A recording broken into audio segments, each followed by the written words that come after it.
And Prosecutor Jeremy Saland joins me now. Jeremy, good morning to you. So for all the anticipation ahead of Trump's testimony, he could just invoke the Fifth Amendment over and over and over, right? That's a possibility. Certainly that's a possibility, and we saw a lot of that in his deposition. But remember, unlike a criminal trial, at a civil trial, if he does that, ultimately there could be an adverse inference from the court.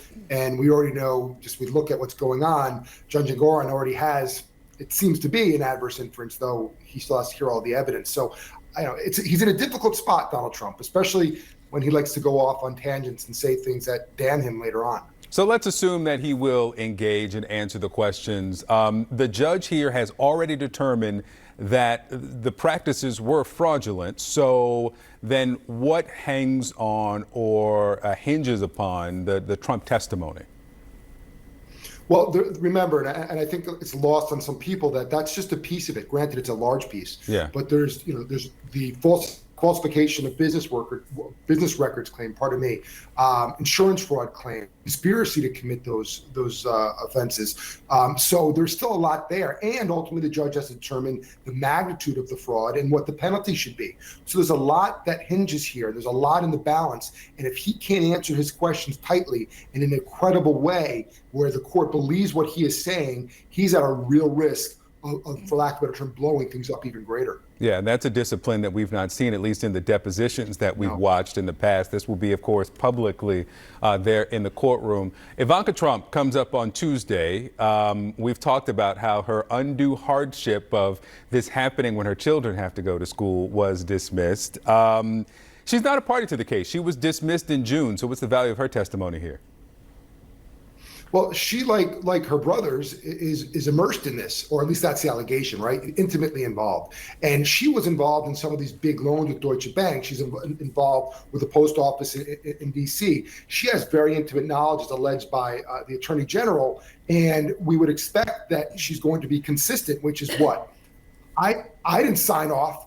I listened to the accountants. I was not immersed on that level, despite being a fiduciary and despite being an executive vice president. So she's fighting this for a reason, and it can't be that she has some extreme hardship to get a babysitter. She's fighting this for a real reason, and my assumption is, if she's truthful and honest, there will be some damning evidence that could come from her. Let's talk about the gag order, because we start this week with an expanded gag order. There was one in place starting a month ago against Trump, and talking about court staffers. They've been complaining about this law clerk who has been passing notes and whispering to the judge. The judge says, I can have any counsel that I want. It's now been expanded to include Trump's attorneys. Christopher Kise has been saying some things as well.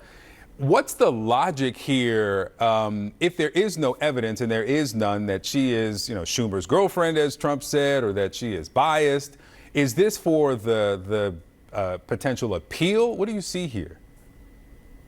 Yeah, I think that Trump's lawyers have to set up anything they can for an appeal, because there is a very real risk, as we're seeing it unfold now, that things are not going to go his way. So I think there's part of that. On the outside, though, outside the four corners of the courtroom, I think part of it, though, is also, I need to get elected. This is campaigning. This is electioneering. I'm the victim here. And we've seen that in many places, and we see what happened with Judge Chutkan, and we see what's happening with the appellate term there, or appellate division there. So I think that any avenue that the former president can pursue to protect that record and make it seem like there's a mistake that could potentially overturn a conviction or a finding of liability, he's going to do it, but he's got to be very careful. Let me ask you about this case down here in Georgia. This is the state election results case here, and lawyers for Harrison Floyd, they're suggesting their defense will include the accusation that the 2020 election was stolen. They are requesting thousands of documents related to the election. They want voting machine records and absentee ballots. Is it likely that they will get it? I think the judge has to hear the argument.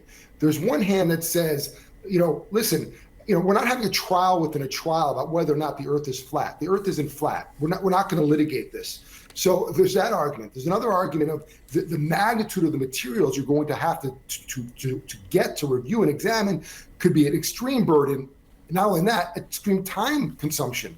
So there's real issues, and I think the judge will give it a fair shake. But then if I'm the defense attorney, also I don't want to be burdened with now saying, making this an election case in and of itself and relitigating that matter and basically taking that responsibility on my own to disprove. So there's a lot of moving pieces here. There's a lot of juggling, kind of like all the other cases combined. But the judge has to hear it. But I think it's a very difficult lift for Team Trump. All right. Of course, we'll all be watching that Trump testimony tomorrow. Jeremy Saland, thank you. Just ahead, there are growing concerns on college campuses as protests unfold.